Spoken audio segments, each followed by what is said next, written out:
कि हम तो परमात्मा का इतना भजन कर रहे हैं, इतना साधन कर रहे हैं, परिणाम क्यों नहीं आता? हमारे आहार इत्यादि दूषित हैं। सबसे पहले आहार शुद्धि होती है। जब तक आहार शुद्ध नहीं होंगे, सात्विक नहीं होंगे, हमारे देह के प्रति जो पवित्र भाव है वो होना चाहिए, ना कि मैं शरीर हूँ। ये जो देहात्म बुद्धि है, इससे ऊपर उठना होगा। और जब अहमता और ममता का त्याग करके शुद्ध अंतःकरण से हनुमान जी को जो प्रिय है, हनुमान जी को प्रिय है रामचरित सुनवे को रसिया, रामचरित सुनने के वो रसिक हैं। उनको प्रेम से रामचरित सुनाया जाए। और जब श्री आंजनेय श्री राम नाम की धुन, श्री राम जय जय राम की धुन और ये रामचरित सुनते हैं, तब उनको लगता है कि इस साधक ने हमको ये अमूल्य नाम सुनाया है, अमूल्य चरित सुनाया है, इसके लिए इसको क्या दे दें। वो देने के लिए तैयार हैं, परंतु हमारी पात्रता उस समय आड़े आ जाती है। अगर हम अपने आप में सही पात्र हैं, हम अष्ट सिद्धि नवनिधि का सदुपयोग करने में समर्थ हैं, तभी हनुमान जी महाराज कृपा करके ये प्रदान करेंगे। आप सोचो कि मंत्रों के द्वारा हनुमान जी को बस में कर लिया जाए, वो संभव नहीं है। हनुमान जी महाराज जो हैं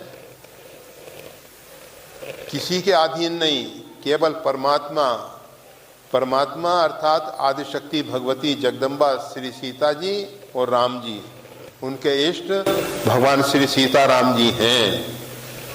उनके अतिरिक्त वो किसी की पराधीनता नहीं स्वीकार करते। परंतु जब भक्त प्रेम से भगवत चरित्र और भगवत नाम सुनाता है तो उनका हृदय द्रवीभूत हो जाता है और उनके अंदर ऐसा भाव पैदा होता है कि हम इसको क्या दे दें। तो अपने अंदर पात्रता पैदा की जाए, हम सही पात्र बने और हमारा अंतःकरण निर्मल हो। अंतःकरण निर्मल के लिए एक ही उपाय है,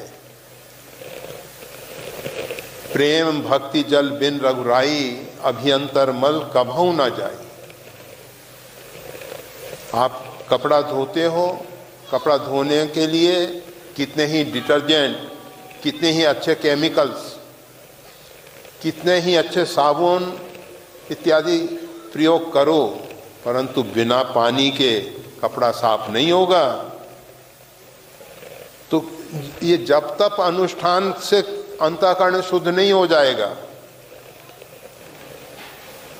अंतःकरण शुद्धि के लिए परमात्मा के चरणों में विशुद्ध प्रेम चाहिए, निर्वासनिक प्रेम चाहिए, जिसमें किसी प्रकार की वासना की गंध भी ना हो। ऐसा जो निष्केवल प्रेम है परमात्मा के प्रति, और हमारा जो परमात्मा है वो विभु है, व्यापक है, वो सब जगह परिपूर्ण है, सबके हृदय में विराजमान है। हम सबके हृदयस्थ जो परमात्मा हैं उनसे प्रेम करें। ये वृक्ष वनस्पतियां जो दिखाई दे रही हैं, इनके हृदय में भी वो परमात्मा बैठा हुआ है। जब हम निर्ममता से इन वृक्ष वनस्पतियों को काटते हैं, तोड़ते हैं, पार्वती जी ने तपस्या की तो सूखे पर्ण ग्रहण करती थी। सूखे पत्ते अर्थात वृक्ष से अपनी आयु पूरी करके जो पत्ते गिर गए हैं, हरे पत्ते तोड़ने में भी उनको तकलीफ होती थी, क्योंकि वृक्ष को तकलीफ होती है, इसकी आत्मा को तकलीफ होती है, तो परमात्मा को तकलीफ होती है। परंतु हम इन सब बातों पे विचार नहीं करते हैं। हम केवल जप तप अनुष्ठान तो खूब करते हैं, भगवान के लिए समर्पित करने के लिए तुलसी पत्र, बिल्व पत्र इत्यादि दुर्वा उतारने से पूर्व उन वृक्ष वनस्पतियों से प्रार्थना की जाती है। दंत धावन, आजकल तो खैर ब्रश चल रहा है, दंत धावन का समय चला गया है,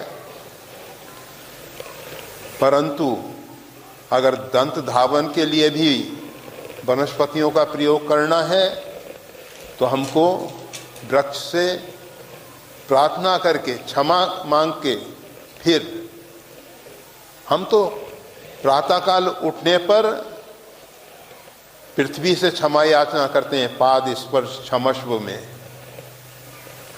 हमारा जो पैर का स्पर्श हो रहा है, तो पृथ्वी हम सबको धारण करने वाली माँ है, माँ के ऊपर हम पैर रख रहे हैं, हम अपराधी हैं। इस प्रकार जब पवित्र जीवन जिएंगे, हमारे जीवन में सुपात्रता आएगी, हमारा अंतःकरण भगवान की भक्ति से भरेगा, हमारा अंतःकरण निर्मल होगा, उस समय हमको अष्ट सिद्धि नवनिधि श्री आंजनेय की कृपा से अथवा भगवती आदिशक्ति जगदम्बा की कृपा से प्राप्त हो सकती हैं।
वीडियो देखने के लिए धन्यवाद। श्री गुरुदेव की वाणी का और ज्यादा लाभ लेने के लिए कृपया हमारे चैनल को लाइक और सब्सक्राइब करना ना भूलें। चैनल का लिंक डिस्क्रिप्शन बॉक्स में उपलब्ध है।